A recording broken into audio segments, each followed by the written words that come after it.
All right. What is going on, everybody? Welcome back to another Serious Angler podcast powered by our friends over at X2 Power Batteries. As always, I'm your host, Bailey Egbert, and joined with me is the captain, Mr. Andy Full. What's going on, dude? Oh, not a whole lot. Just got over a norovirus, which was absolutely horrendous. It might have been worse than when I probably had COVID back around like Halloween time. And I've never felt so sick in my life. Like the stomach Boy. pains were unreal. Like we're talking on the phone and I was like out of breath. It hurts so bad. But Yeah, I could feel almost sense the cringe in your voice. I'm sitting there, I'm like, dude, I can let you go. And you're like, no, I'm good, man. And you're like gagging as you're talking to me. well, I'm like, because dude, you're we don't helping need to me talk. focus. You're helping me focus drive. So instead of on other things. So like long story short, like we had to take Amanda to get an IV for some fluid because she spent Sunday morning all vomiting and stuff. And she was really dehydrated and basically became like a limp noodle. So we had to take her in and get some IVs. And I got kicked Did out of the you say a limp? hospital. Did you just call your wife a limp noodle? Yeah, she had no energy, just like basically had to carry her out of the house into the car, get her to the hospital. And the nurse was like, "You're not allowed to stay here." And they kicked me out after like 25 minutes, half hour. And I'm I went clipping home. that and sending it to Amanda that you just Oh, called she'd her a probably laugh. limp noodle. She'd probably laugh, honestly. Yeah. But here we are, Tuesday Night Yeah. Live. Happy to feel better, and got an awesome guest today. Hell yeah, What's we up? do. Oh my gosh, here we go. Dude, it is such a nightfall debacle. I'm sitting here realizing Deacon has my kickstand for my mic, so I'm holding it the whole time. Thankfully, Land is saving the day as the cat locks himself in the room. Okay, we're good now. The coast is clear. We're about to just have like a whole cat episode, thankfully, but she saved us. We're off to a great yeah, start. Limp dude. I mean, noodle. I guess we're a little bit rough here because last year we didn't have an episode we dropped because we were planning on it. But I literally showed up to my campsite on Santee Cooper all week, and I have zero service. Like to send a text at my campsite, I literally had to drive into town or go find a specific spot like on my campsite, like where I could get one bar of service to like try to send a text. That's It was brutal. brutal. Yeah, it was brutal. Which was actually kind of nice, to be honest. But I feel bad for folks. We were a little quiet on the social end, but it was kind of nice to have a week off to chill, to put the phone away a little bit, practice, and just to suck on tournament day. If anybody's ever watched, or I'm sure our guest has had days where you've had fish on that can cash you some money, but you watch them come off every single time. So That's uh, fishing. It happens once in a while. yes, you lose fish every once in a while, but do you lose 25 pounds in front of your face and every single one comes off? I feel like it's happened to me with smallmouth, but never green ones. Yeah, well, the nice part, the positive of the negative is I at least got it on camera, so I could show that I'm not lying here. Because there's so many boat ramp stories, dude. Like, oh man, I had damn near 30 pounds hooked today, didn't get it in the boat. And I'm like, oh really? No, there's no way to know because they're probably just making it up. But like, at least I had a GoPro running, and I really hope the Chesty captured me losing probably one of the biggest fish I've seen in person. So there's that. Roast. Using your practice hooks? No, I was not using my. I'm not sure how that's a roast, but I You wasn't using partied my a little too practice hard. hooks. Partied a little too hard the night before Derby and left all the clipped hooks on. I did party for the Derby, buddy. I partied Friday night because our day one of the Derby got canceled. So I did party Friday night. I will admit that. But Yeah, no, double I day do not hangover. party. I do not Double party day the night hangover. before. I'm just messing with you. No. I can assure people that. But a few notes before we get our guest on today, Mr. Joey Cifuentes, the champ. The champ before the champ who we're trying to get on, Mr. Gussie, Mr. Jeff Gustafson, the classic winner. Great shows that we had actually at the classic at the X2 booth. Hobie Eyewear was a great time down there in Knoxville. Actually got to spend some time having some brews with our guest here, Mr. Joey Cifuentes. So we're going to talk to him here in a little bit. But dude, really fast, have you watched the action going down on Lake Murray for the PPT? I've watched a little bit. I think we're going to spend some time tomorrow and watch a little bit more. But it looks like they are straight. Yeah. catching them. Which we can't talk too much about it. Right. We can't we'll talk about Santee after our guest later in the show too, because we don't want to. Our guest is going to both locations, and I don't want to get him in any trouble. So we'll wait till he's gone, and then we'll talk about those locations. But all I gotta say, dude, if you're watching it, it's straight just catching them. Good grief.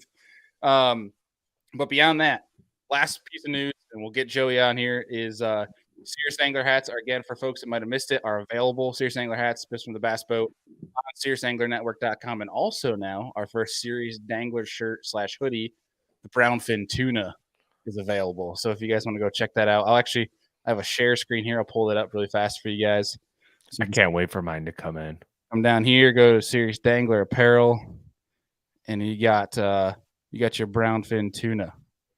Brownfin Tuna shirts. Check those out. Get different colors, sizes. Pretty freaking cool stuff. I'm excited for these. Andy got himself one. And we got some good orders that came in last year. Or not, good gosh, last week when we dropped them. If you guys want to check them out, again, website down below. Go check it out. But Andy, I think without further ado, get on our guest here, Mr. Joey Cifuentes. What's going on, man? What's up, guys? How you doing?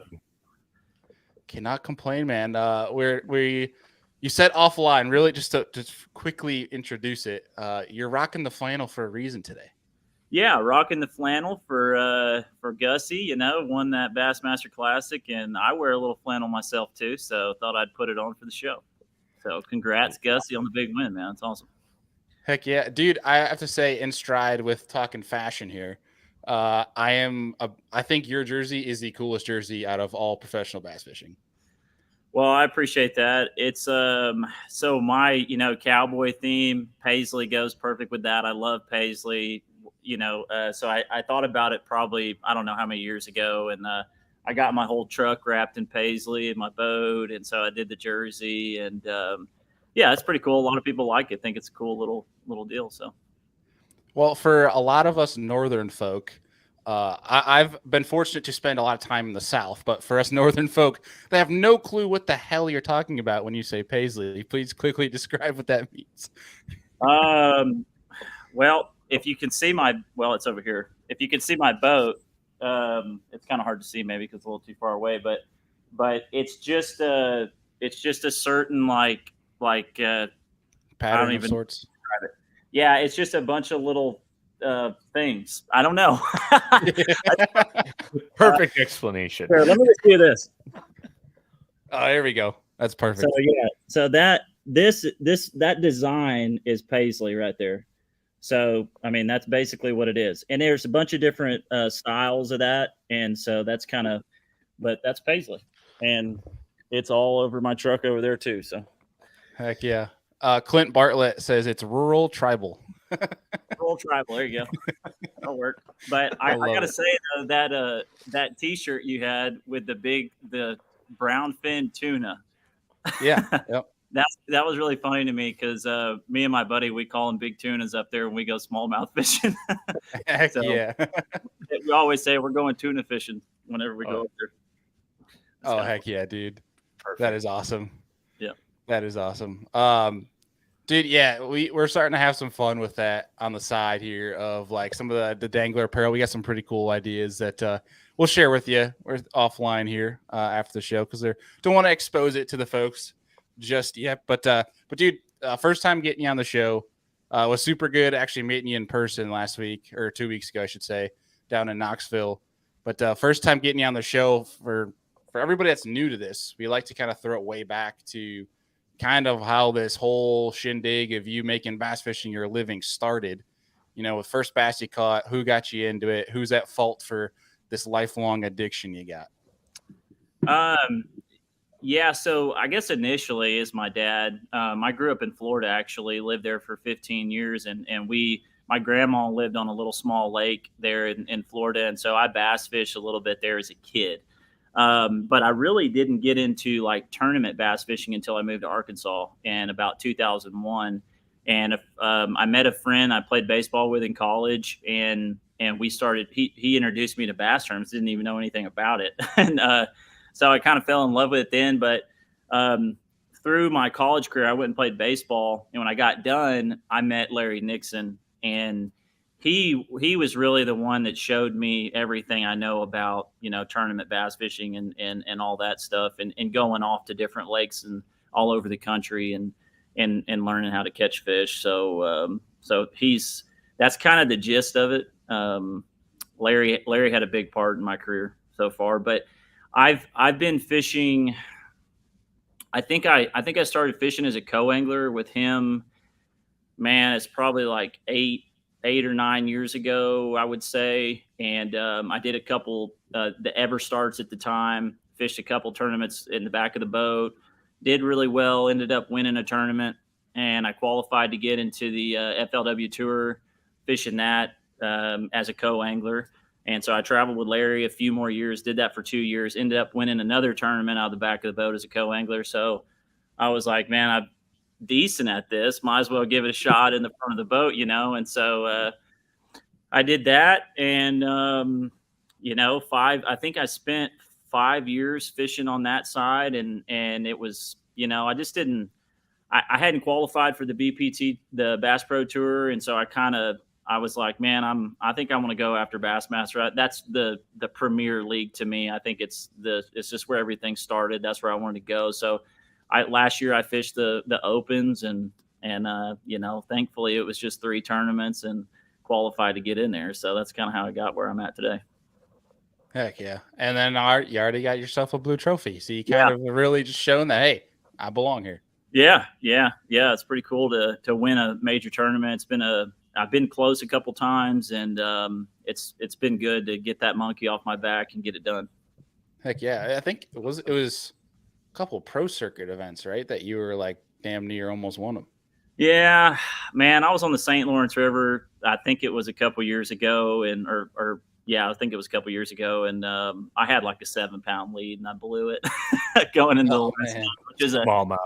Yeah, a massive lead for a place like that, and I just, to be honest with you, I just kind of freaked out and choked. Hadn't been in that position before, and so but it is what it is, and that the reason I won this tournament, I felt more comfortable, and you got to go through those things to win. Heck yeah. Well, before we start diving into the kind of the intricacies of your win on Seminole, which we were talking with Tyler Yvette. We had Tyler Yvette on, great friend of the show. And so like because you guys are back to back, like his event or his win got overshadowed because of the next event that you won. And I feel like your event got overshadowed a little bit because of Classic coming up. Yeah. So we're going to get into kind of how like you found that area type of deal, why do you think they were there, all that jazz. Kind of the nitty gritties, but we actually do have a couple of fun questions here from the people that are commenting in live. And I have one myself actually before we get the show started. But Scott here's asking, what was your first boat?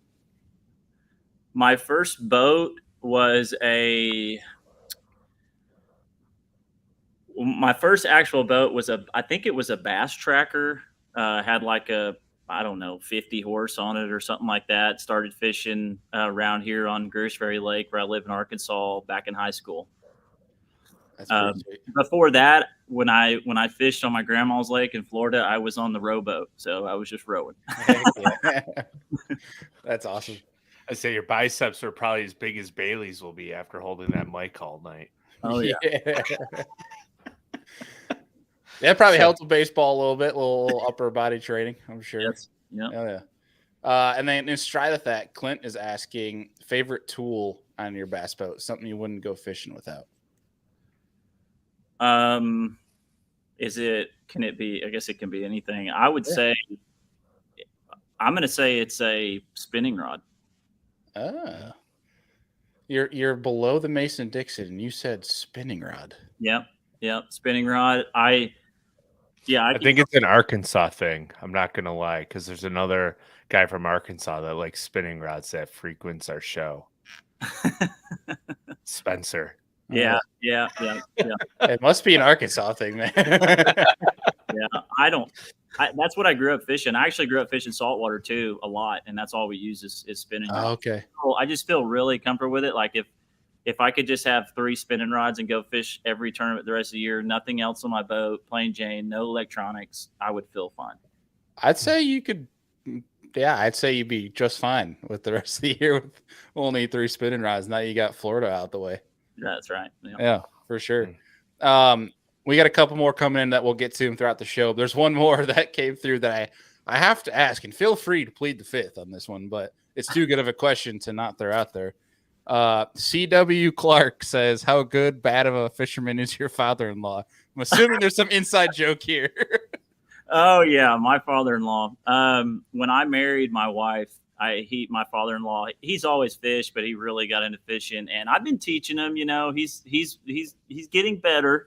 We got to work on a few things. His name's Scott, but he's okay. He's a semi-pro. He's in training. He's in training. That's right. Sounds like there's a lot of pleading the fifth here. I'm just kidding, but it'll come out when there's beers later, I'm sure. Yes. So my quick question for you before we start diving into to Seminole was, I am so upset that I missed it. Unfortunately, I had work requirements during the Classic. But, dude, you threw down at Luke Duncan's party. I saw some videos of it. When did the music side start for you?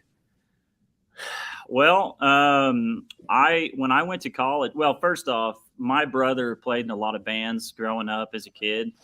So I didn't really have instruments or a guitar or anything like that. And my dad always had a drum set, and he kept it in the garage. And so like I would bang on the drum set, and I was pretty good at it. But I never was in any bands or anything like that.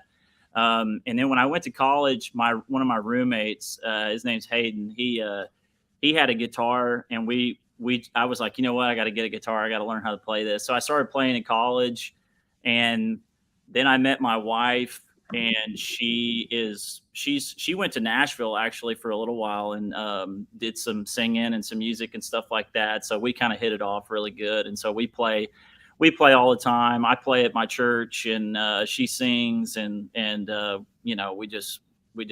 just love the jam. I like to, if you guys, I don't know if you missed it, but I was playing the cajon mostly. I did a little bit on the guitar, and I played the harmonica. I was playing the guitar, I played the Oklahoma Boys song, but it's fun, man. I love music. It's just something that's in my blood, I love it.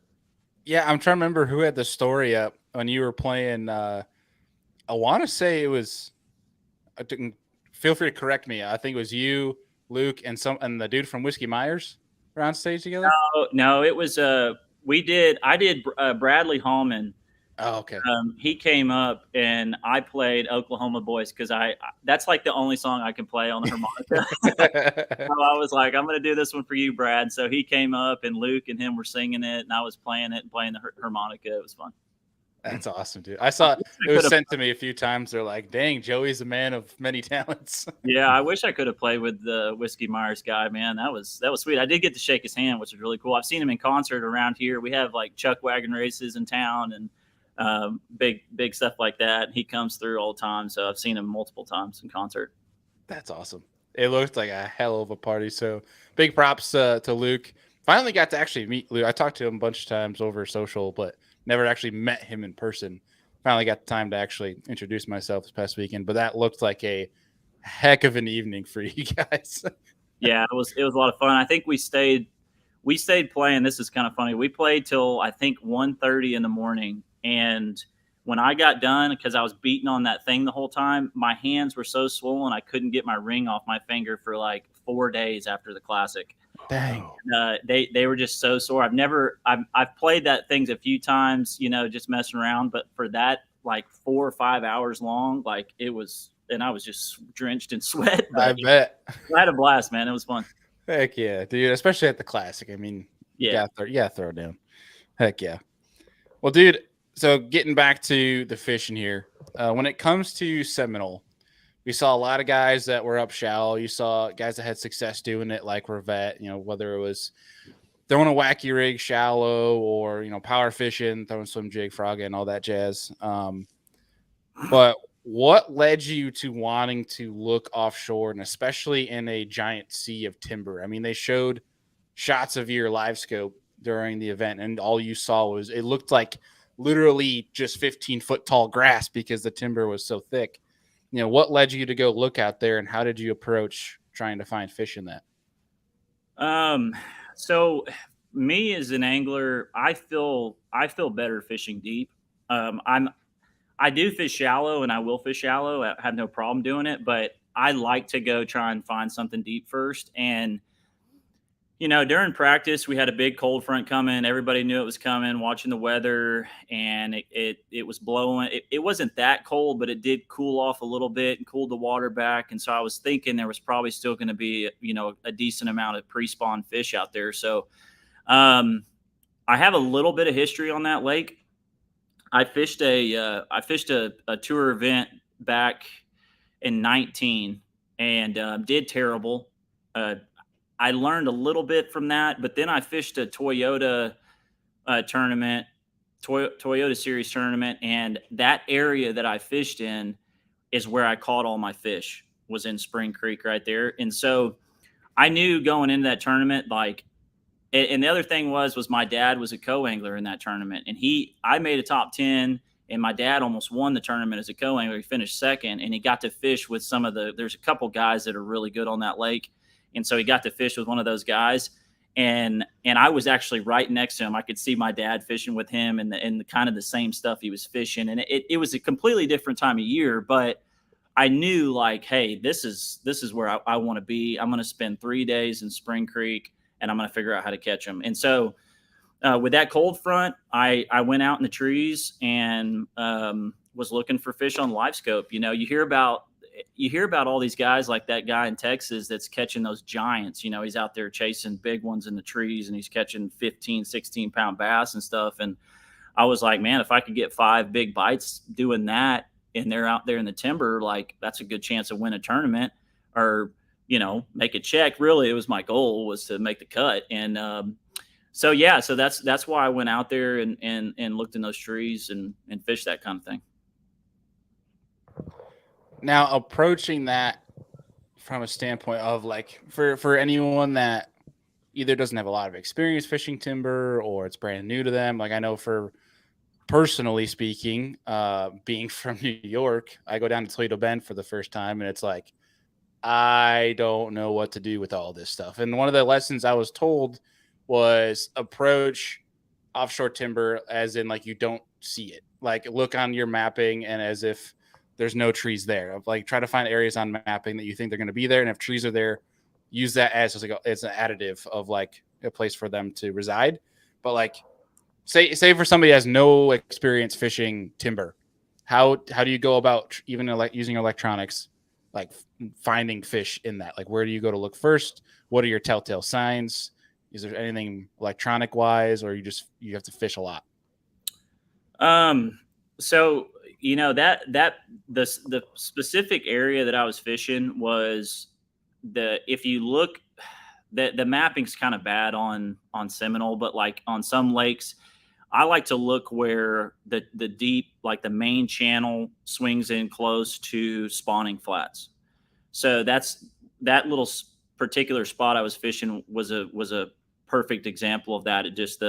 It was actually the old creek channel that goes through, and it went right there by the trees. And so I look for that. Now the flat I was fishing, it was really a flat because it was from it dropped off in the main channel to 28 up to, it probably came up to 24, 22. And then there was 200 yards or 100 yards or so of just solid timber. And then it came up to about 15 foot, and that's where your hydrilla started. So, but yeah, I would, that place is different because you can't idle through the trees. You're going to hit stuff with your boat. So I would just focus on places like that, maybe where the main channel, this is more pre-spawn though, where the main channel swings into points. It's got a steep break right there. I mean, that's I think big fish just live deep, period. So, that's kind of the places I would look for. And then just get out there with your live scope, or if you can idle through there, you can idle and find fish on side scan or whatever. But live scope's just so great that I just put the trolling motor down, and I'll just run trolling motor on high and start to see if I could see fish and whatnot in a certain area. And then I'll just pick the trolling motor up and go to another spot. but yeah, that's pretty much what I look for. I mean, in that spot, I tried a bunch of different other places though, but and the other thing is you could get in some drains like this time of year. You might have a creek channel that goes back in a creek. Just stay in that drain, go all the way in that drain, and really key on those drops. They still relate to the bottom in the break, but they're going to be in the timber still. You know what I'm saying? So like just stuff like that. It just varies though so much everywhere you go on what to look for. Yeah, I know there was a few guys that talked about it that said they found, or they thought they found that bite. Maybe not that area, but they found that specific pattern. What do you think it was about yours that there just seemed to be bigger fish showing up for you? Well, so what happened was during practice from the main lake coming into spring, the wind during practice was really bad. Okay. So there's actually a lot of stuff out towards the mouth of that creek that was really good. And I caught a few big fish in there, but the water just was too dirty because the wind was just blowing in a bunch of nasty water and it got the water dirty. And then right where I was fishing was really right where it started to clear up. So that was a big factor. I think, and the other thing is right there close to where I was fishing.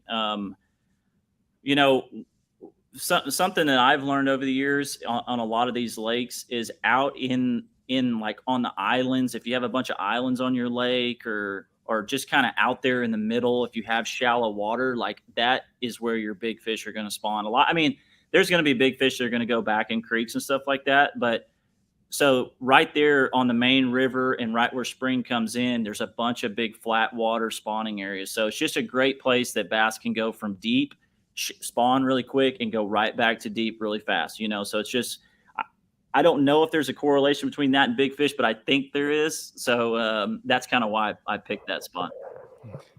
Something super interesting you mentioned too when you talk about spawners was you mentioned you thought some of those fish might have been spawning on the timber. Is that correct? Yeah, I do think so. I really do, because I caught like a 4-pounder and it was sitting on top of a stump, and I saw this multiple times, and I kept throwing. I was trying to get my drop shot to set right on top of the tree a lot of times, but they would follow. Like if I drop off the tree, they'd go down, they wouldn't eat it, and they'd come back up and sit right back up on top of the stump. And I thought they were crappie initially, and I think some of them potentially were. But yeah, there's no doubt, because I messed with one a little bit longer than I was planning on, and I ended up catching it, and it was a 4. So yeah, I think in those stumps that was 22 foot of water, and I think the stump was about 8 foot high. So if you have clear water though, I mean, yeah, there's no reason why bass wouldn't spawn down there. It's kind of crazy, but I really do think that bass spawn a lot deeper than we think. Oh, yeah. I mean, as long as they have light penetration, right? I mean, I think that's what people say is the biggest factor in regards to depth. They feel comfortable and they got some sort of light. I feel like it's free reign. I mean, we've caught largemouth spawning up here in New York out in 15 foot of water. So I don't feel like, and on bottom. So I feel like that's a pretty realistic deal that could have been going on. And I found it was interesting too, because when I asked that, I give credit to the show you did with Bass U folks. Really great episode, by the way. And how you're mentioning how a lot of times when you pitch at these fish, you'd watch them go all the way down to it. So were a lot of your fish either sitting on top of like the timber mid column, or were they kind of suspended? Were they all kind of different? Yeah. 90% of them or even more were probably like 3 foot off the bottom around really big stumps. Like they were just, I remember there was this one spot I whipped in there, or I didn't whip in there. I trolled over there, and there was like 4 or 5 big ones on that stump. And they were just, I don't know, they were just kind of like, it's like they liked that little spot hanging around. Could have been a little spring there. I don't know. Don't know all that stuff about that lake, but like there was just little key big stumps just like scattered around, and they were just kind of, yeah. I mean, they were mostly real close to the bottom. I would say 4 foot or less. I saw a few fish that were higher. I caught one fish that was like a 4.5 that was up high, and I threw my drop shot over to it and kind of jiggled it in front of his face, and then I let it down, and then it followed down and ate it up. I can't remember what happened, but 95% of them were on the bottom. I mean, within 4 foot or less. And I feel like when they're when they're not sucked to the bottom, but like when they're a little bit off bottom, you see them on live scope. I think like that's when you learn, like, yeah, you're going to catch that fish. As long as you can get it near it, you're going to catch it.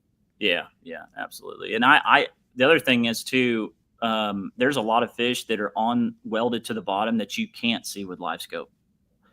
So that's something to remember out there. Like there may be fish sitting on a spot that are more than these fish were really moving though. Like they were pretty active. Honestly, I saw a lot of fish that was just like constantly swimming. And I really think they were going into spawn too. So that place I had there was just a major highway for bass coming in off the main lake, coming up Spring Creek and going into those spawning flats. And I think I just landed on the perfect storm right there. I mean, it was awesome. Yeah. And so mentioning that, were you noticing any less of a population of fish throughout the tournament? No, not really. I mean, I started catching some more smaller ones towards the end. But one of those days I had just under 21 pounds, and every single fish, I think it was day 3, every single fish was post spawn. So I had fish coming out too.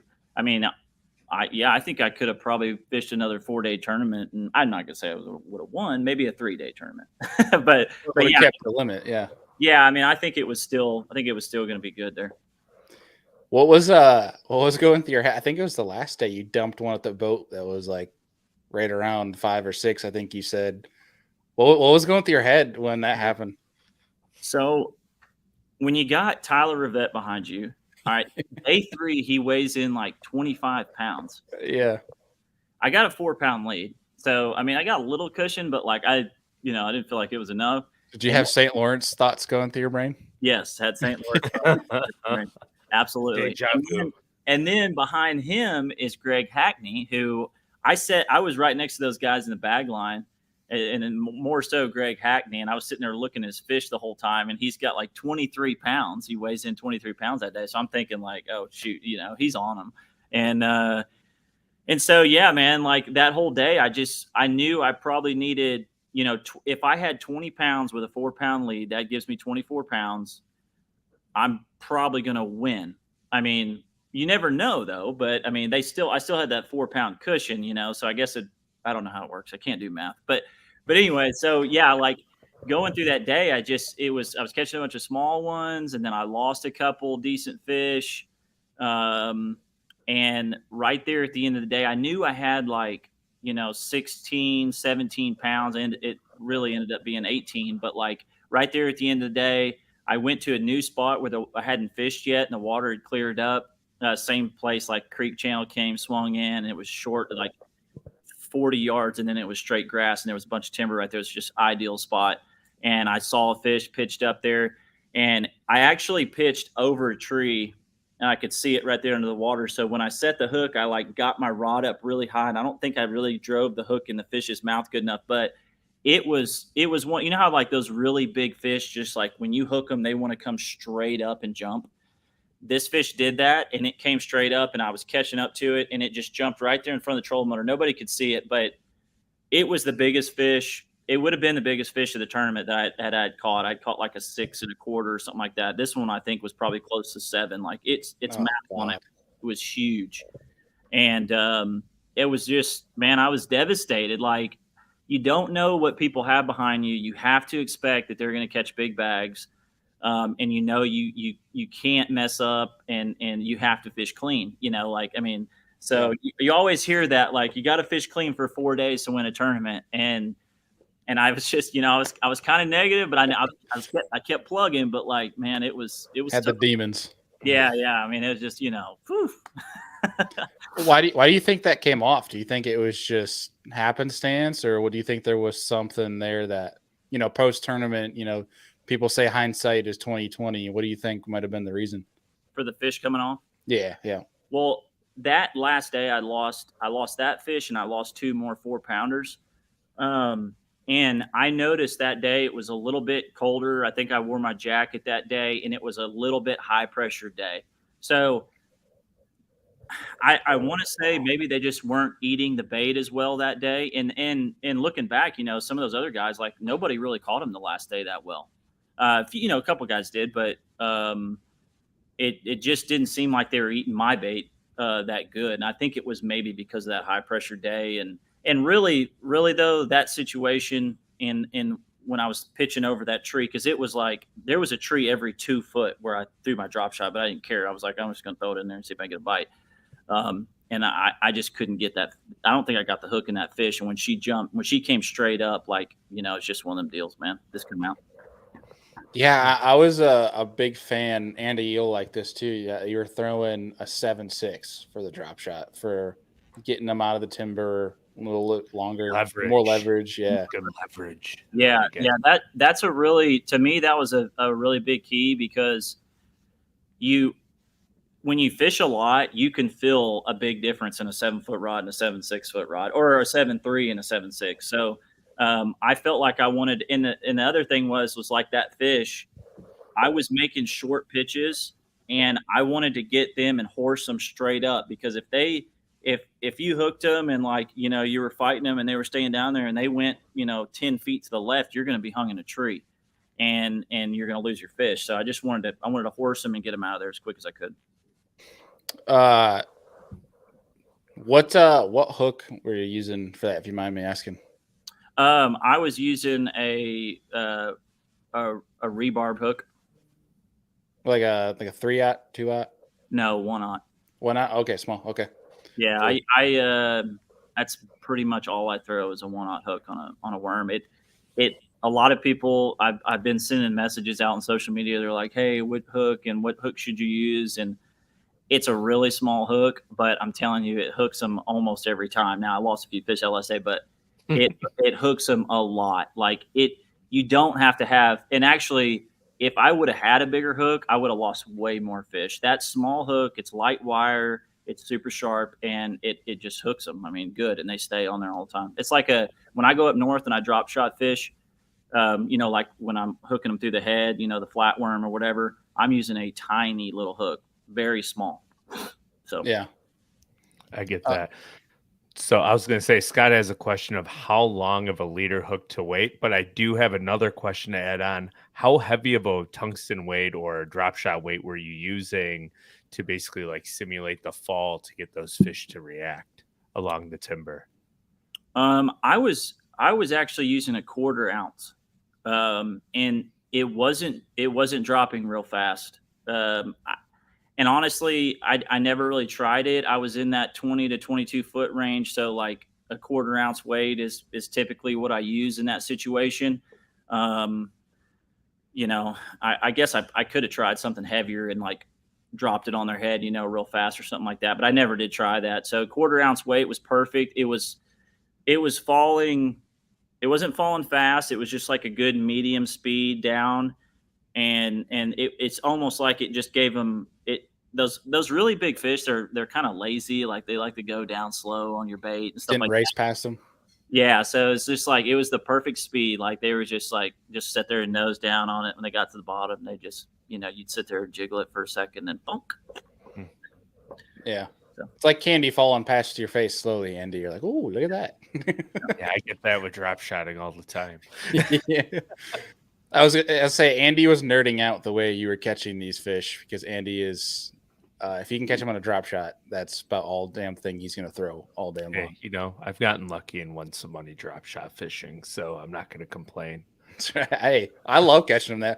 The way you're catching them, my OCD was satisfied. I love catching them, especially the way you were with a hand-poured worm offshore in the crap. I love that. Yeah. So how long, to answer Scott's question, how long of a leader were you using from the hook to your weight? I think it was about 12 to 14 inches. Basically, about what I always do. And I don't measure it, guys. I just kind of eyeball it and put it on there. Finger to elbow trick. Like, it's about there. Yeah. When I go up north, I'll tend to do maybe a little longer sometimes, depends on the situation. But usually that 12 to 14 inches is just standard everywhere I go in the country. I see people that like try to do it down to a science. Like, I kid you not, I was riding on a tournament, and there was a guy that was showing rigging up in the parking lot, and I kid you not, tape measure like to his hook. Oh, and like that's way too much work. I'm like, what is going on? Like, if you can't just do that eyeballing it, I'm like, good grief.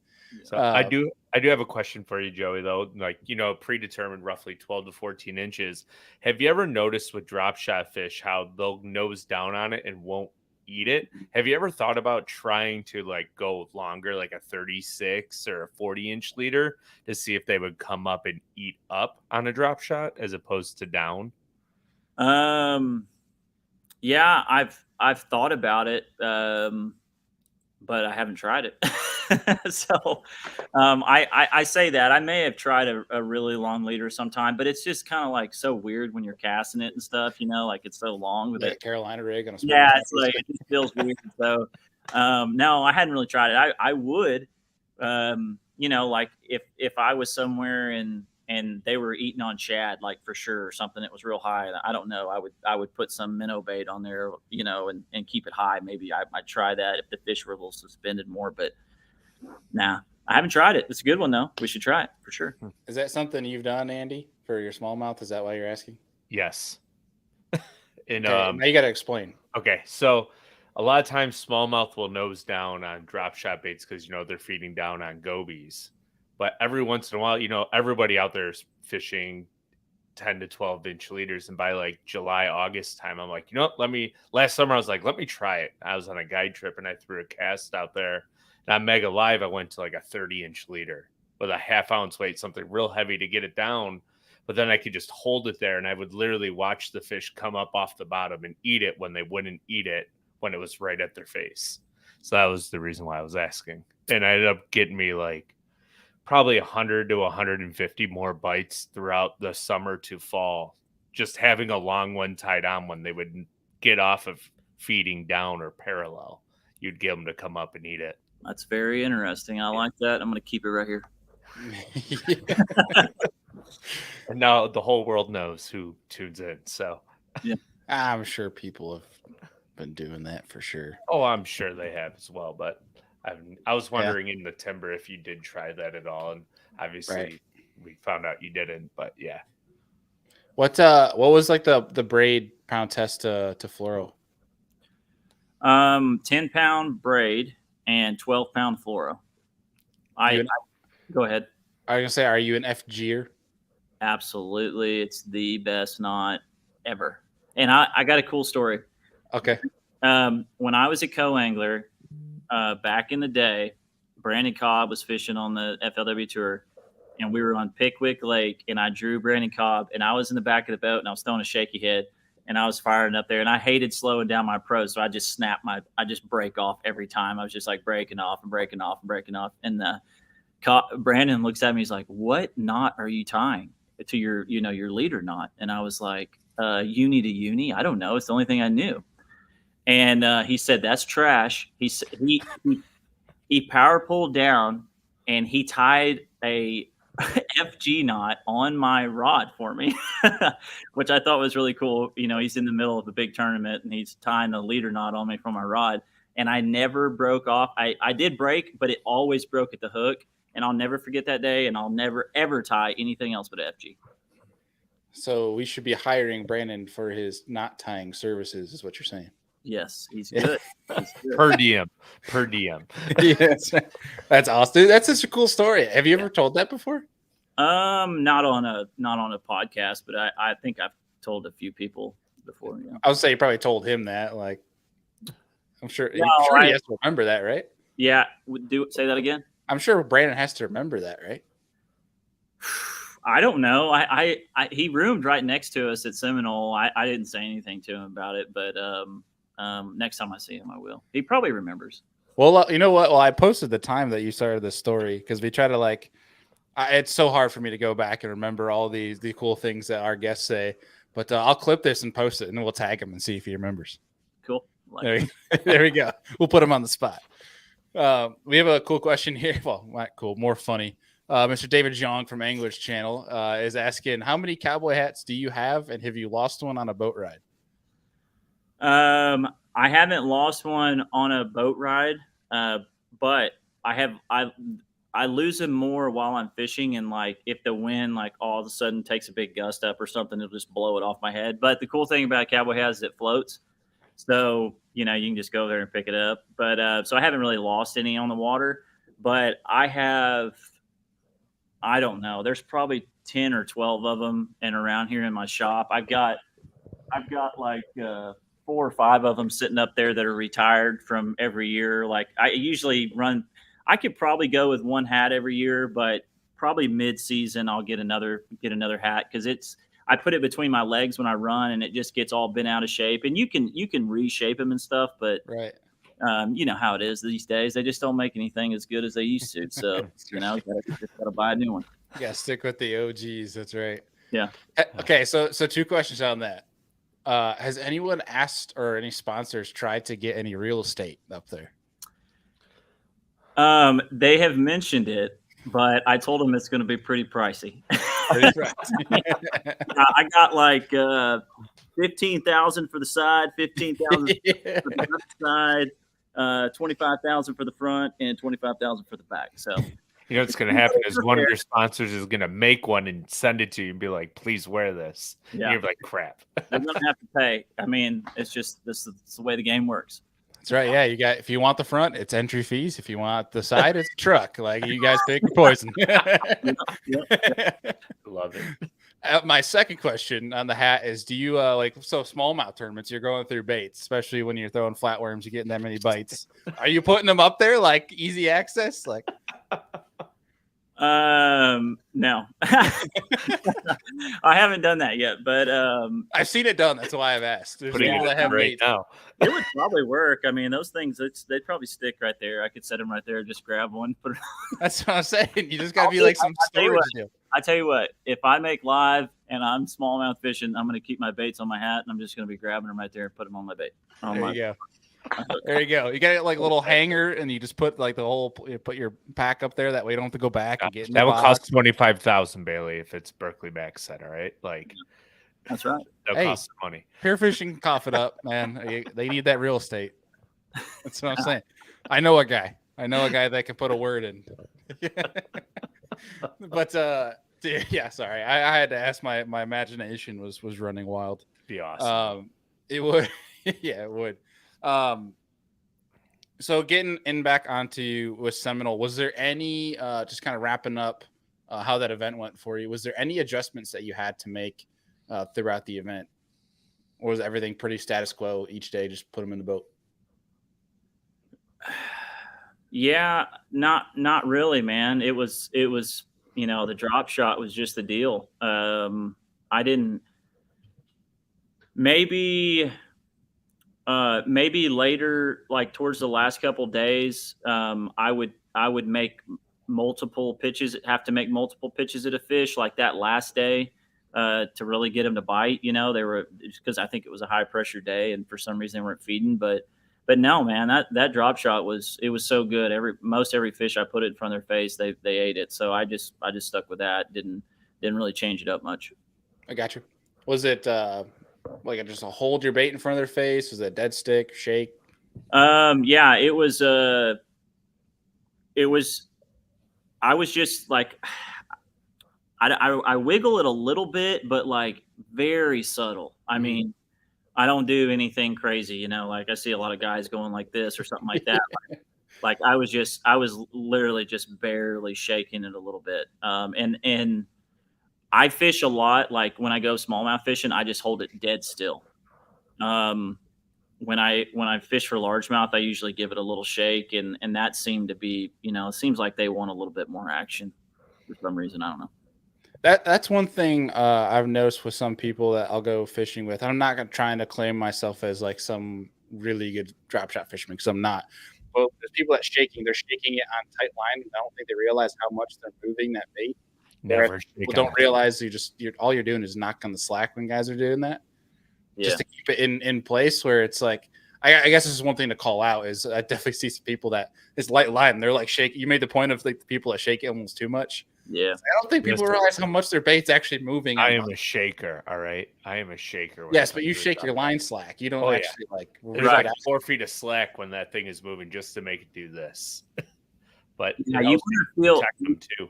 You want to, for the people out there, when you're throwing a drop shot and you want to feel your bait hit the bottom, and then you can feel, that little bit of slack is what we're talking about right there. So you just want to give that, you want to give take the, I can't even talk right now, but take the slack out and then give it back, take it out, give it back. That's it. I mean, that's all you got to do right there. You don't want to hop your bait. The thing, especially with smallmouth, is like, I don't want them to be even think about seeing my drop shot weight, because you know how they are. Like they'll probably try and go down there and eat your weight. You want that weight to be like dead still on the bottom and only your worm moving, and then they'll key on the bait. Who was it that came out with a invisible drop shot weight? I'm not crazy, right? That was a thing a little while. Andy, am I wrong? Some companies started painting like drop shot weights green pumpkin and black on the tungsten to try to hide them better in like rocks and stuff. I thought there was like a clear drop shot weight that somebody came out with and tried to like market it as like the invisible weight or invisible weight or something. I could be crazy. I could have sworn I'd seen something like over 5 years ago on that. I would try that if somebody had it. That's what I'm saying. I'd try it. Have you been using the new Floatzilla? Are you one of the people that are on that train? Yeah. Been using the Floatzilla. Absolutely. Can you talk a little bit about that? I was about to ask, what is the Floatzilla? I'm very intrigued by it. So it's really cool. I actually fished the last Bass Open I fished last year on Hartwell. I was staying in a hotel, and Doug Reed, he was fishing the Opens, and he's invented the product. And he told me about it, and I thought it was really cool because, it's basically all it is little plastics that you screw in. Well, there's several different products that he has, but one of them is a plastic that you screw into the tail of your worm. Or, you could do it another way. If you wacky rig, you could do it on the head or whatever. But if you're throwing a shaky head and you screw that into the tail of your worm, it's going to float. It's got air inside of it, so it's going to float and keep the tail of your worm up and like give it a lot more action. And it absolutely gets more bites. Like when I went down to Florida, me, Brian New, and Brian Schmidt, we're all on the squad there, the Floatzilla squad.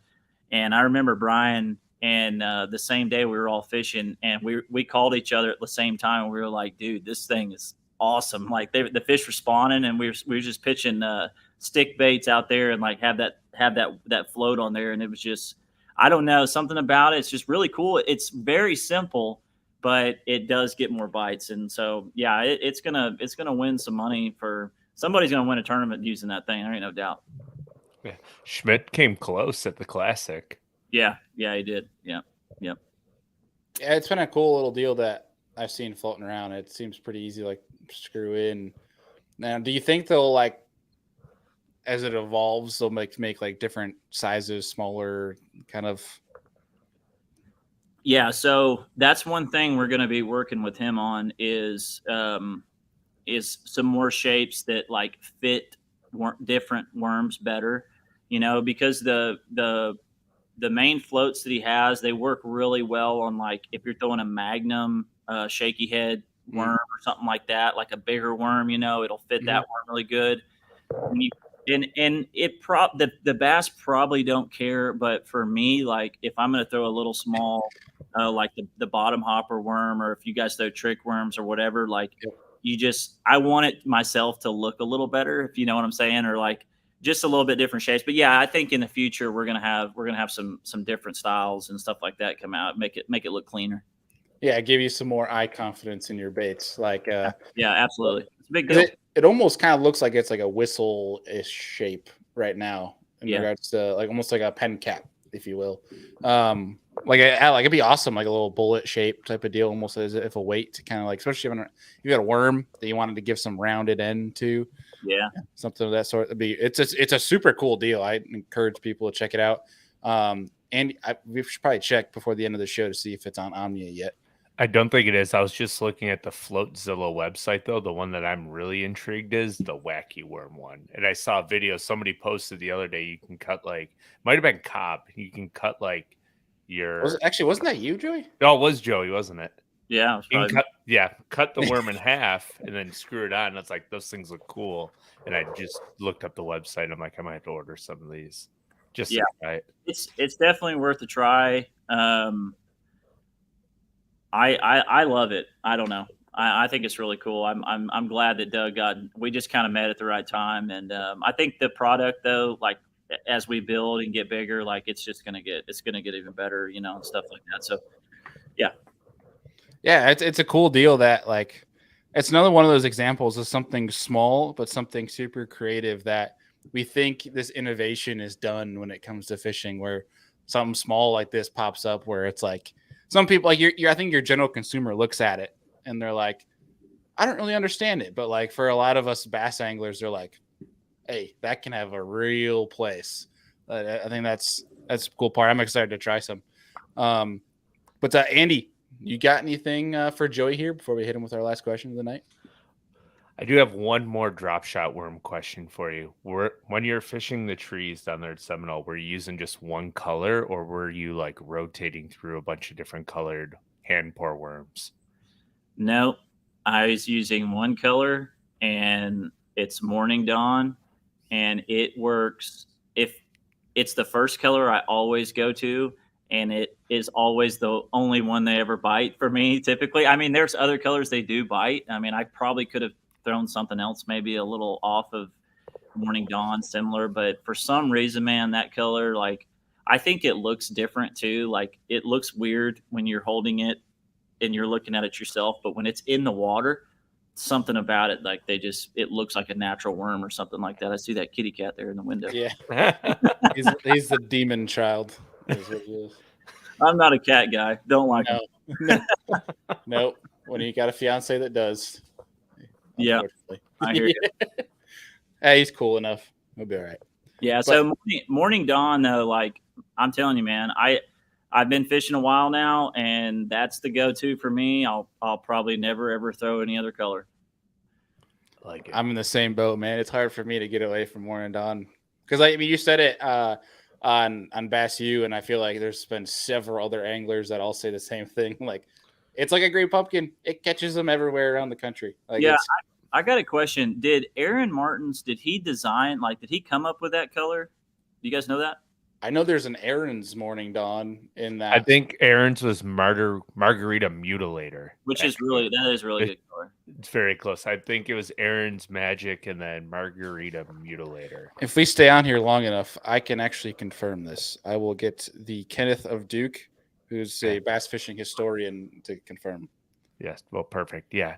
And I don't know all the true story behind that, but like those robo worms were like the deal, like in their, was it late 90s when they first came out, early 2000s, I think, on the West Coast before anybody even knew about them. And now everybody's imitating them and making their own hand pours and stuff. But yeah, Morning Dawn. I'm a big fan of Morning Dawn with the chartreuse tail on it. That's a good one. That's a staple for me in the box. Yeah. In 6-inch, not the 4.5, but the big one. Yeah. The medium size, I should say. I think if Aaron didn't come up with it, I think he certainly put that baby on the map in regards to just being able to use it everywhere. Yeah. But I know he has a couple colors with RoboWorm anyways. That's Aaron Martin's. Well, he might have had his own variation of Morning Dawn as Gator Adventure put up here. So he said Aaron's Morning Dawn. I'm not too sure on that, but great colors. For sure. Heck yeah. Well, Joey, dude, thank you so much for joining us here. It was a lot of fun. Looking forward to more shows and more hangouts at future events. Hopefully the next Classic, you will be in the dang Classic. Yes. I hope to not get beers with you until Sunday night of the next classic. So that's the goal. But dude, last question for you. Last question of the night is if you could choose any 3 individuals to sit down, have a beer, have a steak, pick their brain, who would they be? And they don't have to be fishing. They could be anywhere, absolutely anyone. They could be alive now, alive 1,000 years ago. Doesn't matter. What 3 individuals would you invite? 3? 3. Oh my gosh. Man, you put me on the spot here. Well, the first fishing guy that I would love to sit down with is I say a couple fishing guys, but the first one is Andy Morgan. I don't know. He's a guy I've always wanted to fish with, just hang out with. He's a big hunter. I love deer hunting. He's a bow hunter. I feel like we would be best friends if we met. But I would love to hang out with Andy Morgan. I guess somebody else in the fishing industry would be that I never knew or met or anything would be Ray Scott. I mean, I hear a lot of stuff about him. I know they were, he just passed away recently, but I never, I just watched a lot of videos about him. He looks like he would have been a really fun guy, cool guy to hang out with. And I would have liked to have met him. I'm trying to think of somebody outside of fishing. So I was a baseball player. So if I had to pick somebody, the guy, it would be Nolan Ryan. He was like my idol guy, sports guy when I was growing up, one of the greatest baseball pitchers of all time. So I guess I'd pick those 3. Heck yeah. That's awesome, dude. I'm not even a baseball guy, but I know who Nolan Ryan is. I feel like that's a warrior. Everybody knows. Absolute warrior. And he lasted forever too, which is incredible. Yeah, he was the man. The man. I actually saw his name pop up today in some random Instagram reel that was like the top 5 fastest first pitches or something like that for baseball games, and it was like his was like 82 and he's like 70 years old. Yeah. And he was the cowboy too, man. He had a big cattle farm and raised a bunch of beef cattle. Like he was a cool dude. I liked him. So I see where your branding comes from. Yeah. That's right. That's awesome. Heck yeah, dude. For real, thank you so much for taking time out of your night to come hang with us, drop some knowledge, and looking forward to talking to you here soon, man. Awesome. Appreciate you guys having me on. It was fun. Heck yeah. We'll talk to you soon, Joey. All right. See you. Peace. Speaking, Andy, of Mr. Andy Morgan. Man, he was a good dude. Chatting with him at the dinner at the net. I forgot what the dinner Thunderbolt was Ball. The Thunderbolt Ball at the NASCAR Hall of Fame. I was too busy staring at all the Dale Earnhardt cars, and there as a childhood NASCAR fan, huge fan. Growing up, all I wanted to do was race NASCARs, and I wanted to be a fighter jet pilot. Now it's even better. I'm in my 30s and have a bass boat, so I guess it's the best of both worlds. But yeah, chatting with Andy Morgan was really cool. Even just we mostly talked to him about deer hunting stories and chasing. Mostly hunting, because awesome. Yeah, because Deacon and I were nerding out because he's a First Light. His title sponsor is First Light, which for folks who don't know, that's a very heavy hunting endemic apparel company. Makes strictly for guys that mule deer hunt. They make really great stuff. They got stuff now for kind of your timber folks that like to whitetail hunt, but it's a very heavy Midwest brand for muleys, elk, that sort of deal, kind of your backpacking venture overland kind of deal. Super cool brand, and never really seen that hunting crossover beyond your mossy oak or your real tree. So it was cool to see First Light come over, and it was never seen that, because they don't really have any fishing stuff. They're a very strict hunting brand. So that was cool. We obviously talking to him about that because he's a huge hunter. He was with Realtree. Talked to him at that Thunderbolt Ball, which, by the way, we learned something cool factoid from Joe Opager. He gets the credit from Major League Fishing. The Thunderbolt Ball is named the Thunderbolt Ball because Thunderbolt was their code word they used in Major League Fishing's inception, so that people wouldn't kind of be hey, we're starting a new league. That was kind of their code word they used. So they called their ball the Thunderbolt. I don't know if I was allowed to disclose that, but I wasn't told I wasn't. So now the world knows. But regardless, we are in the works of getting Andy Morgan on the show here. So we'll be able to talk about that First Light deal, talk about some hunting stories with him, talk about some of the glory days, some of the nuances that we'll try to pry out of Mr. Andy Morgan. I don't know how he did on Murray today. I think he's actually fishing tomorrow. I'll double check that. But either way, we have some really cool shows that are in the works. We're working on getting Josh Douglas back on the show here soon. We actually have a cool deal coming up with Dream Catchers Fishing for Friday's episode. He's got a cool deal called Fishing Tips. If you guys haven't seen, I actually did a show with Milliken recently where they kind of let that loose, where it's a cool deal about Andy, you get a lot too as a guide of people that don't want to buy a trip, but they're going to reach out to you. Hey, how should I catch them on Erie? Where now, if they want that valued information to go and catch them, maybe not, you're not going to give them waypoints, right? But you're like, hey, they're not really eating a drop shot good, but throw this instead, or throw this color, or hey, they're moving up shallow, this depth range. Now those people can you can charge people money. You can feel a little bit more willing to cough up such information when you've never talked to that person in their life and they send you a DM on Instagram of hey, I want this valued information that I would get out of a guide trip with you. But now you can be like, hey man, yeah, sure, I can tell you, but hey, what rock pile was that again? Yeah. I mean, so now you can get, it's a cool deal. They can go on Fishing Tips. We'll talk about it this Friday. But it's a cool episode. He's a guide, Mr. Austin Neary, and he's gonna kind of disclose how this all works, dude. It's a cool deal where now you can basically get paid for your intellectual property. So it's for anglers. I mean, this isn't just for guides. This is for if you're an angler that's proficient on the body of water, and there's people that think that your information on that body of water is of value, you can get paid for it now, which is a cool deal. And you can disclose as much as you want. It's just whatever people think is of value to pay for. So it's super cool. I don't know if I could cough up some waypoints, but I definitely would be of interest of disclosing some information to help people catch more fish. Because if you're not just sitting there trying to bum spots off people, that's one thing. But if you're in the interest of actually learning and trying to catch some more fish, I'm all in efforts of helping you. That's what the show's about, right? So absolutely. Yeah, so that'll be a fun episode for Friday coming up. We do have, again, Josh Douglas next week. And I don't think I'd really travel for another 2 months now. So we're back to our normal scheduled programming, which might actually be interesting because I technically might be getting out of here. I'm going to stay in Buffalo, but getting out of here soon, which we'll get to that at a later date. I do know the bite is starting to heat up all around, and I'm itching to get to the boat. So dying. Yeah.